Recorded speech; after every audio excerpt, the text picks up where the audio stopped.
You've just had a stressful day at the office, and the last thing you want to think about is what you're having for dinner. So you stop at the local fast food restaurant, and you grab a bite to eat for your family. When you come home and set those 3 white, greasy bags on the counter and disperse the meal, the job is done. This is an event that happens every day in America, and we are all guilty of it. Although the stress on top of greasy foods is not the best option, this is contributing to an epidemic in America. There is a rising trend in obesity in America that society is trying to change. Many Americans may not see obesity as an issue until it's too late. I have personally experienced how it can dramatically change somebody's life. A personal friend of ours had suffered obesity for quite some time. After not listening to health considerations and not changing his diet or his physical activity, the diseases took over and ended his life. I'm going to discuss different aspects to help gain knowledge in the obesity in America, including what causes it and if it is an issue, the consequences that arise with obesity, if it is increasing or decreasing, and how society is trying to create awareness. First, we need an understanding of what is causing obesity and if it is an issue. Did you know, according to the Center of Disease Control and Prevention, that 1/3 of Americans suffer from obesity? Calculating that out, 154.7 million adults ages 20 years and older suffer from obesity. And on top of that, 1 out of 3 children also suffer from obesity. Calculating that out, that's 23.9 million from the ages of 2 to 19. If that's not enough to tell you that there's a trend, there's much more. According to my student data, it is in agreement that obesity is a rising issue as well. But who is to blame? Many people blame fast food for their unhealthy options on the menu and their increase in portion sizes.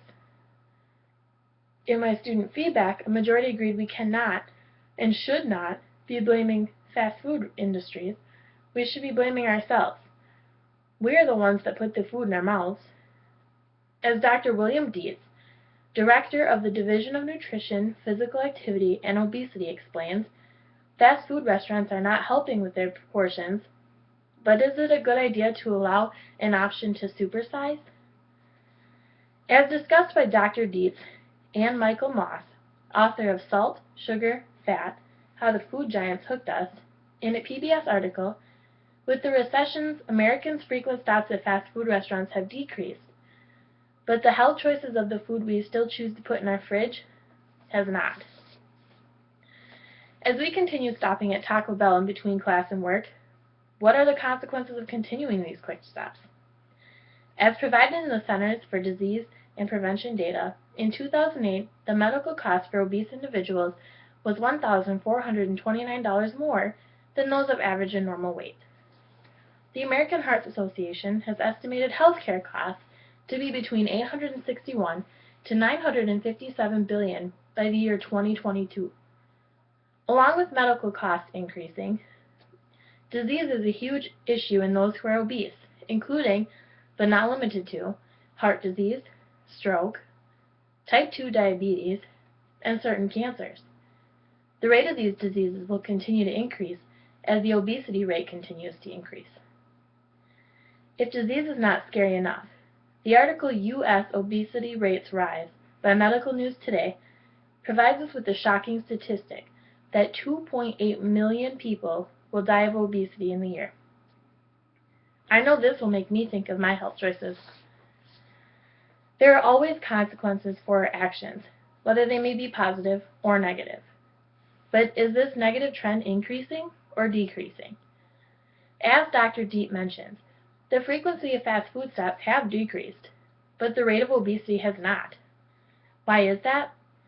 We may not be eating the unhealthy food that we get through the drive-thru, but our options at the grocery store are no better. We are buying pizzas, microwavable meals. Those all have the same benefits of a Big Mac. Food is not the only issue, though. Dr. Dietz also explains that the option of staying active is there as well. If you don't make the positive decision, don't expect positive results. In the student feedback, there was no concrete answer on whether obesity is increasing or decreasing. Many have mixed reviews.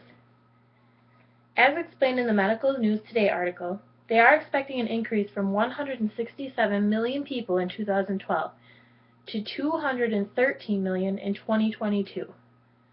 For obese individuals, that right there presents evidence we are not decreasing.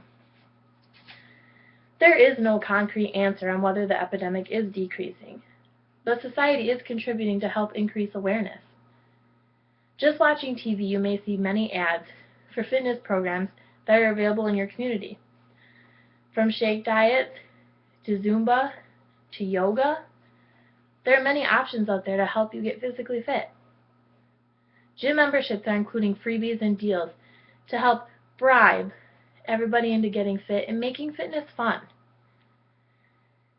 Why not make that lifestyle change? Role models are huge with increasing awareness. For example, Michelle Obama.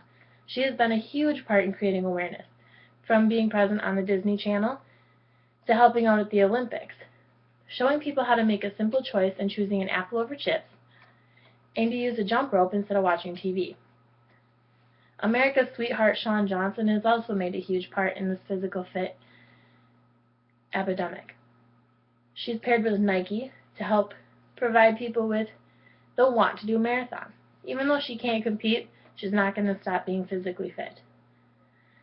And with our children, our own fuzzy furry friend Cookie Monster has stopped eating his sugary, sweet chocolate chip cookies and has exchanged them out for some broccoli, celery, and carrots.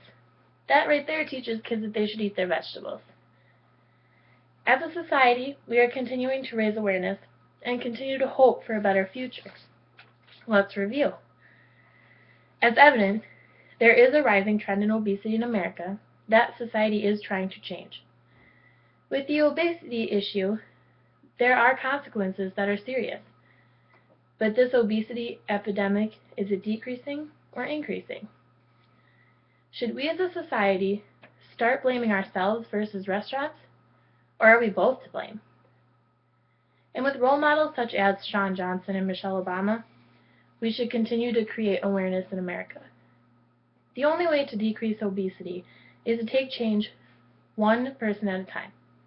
I know I will be changing my juicy cheeseburgers in for a crisp apple. Not only will I prevent serious disease in myself, but I also save a little extra money in my pocket.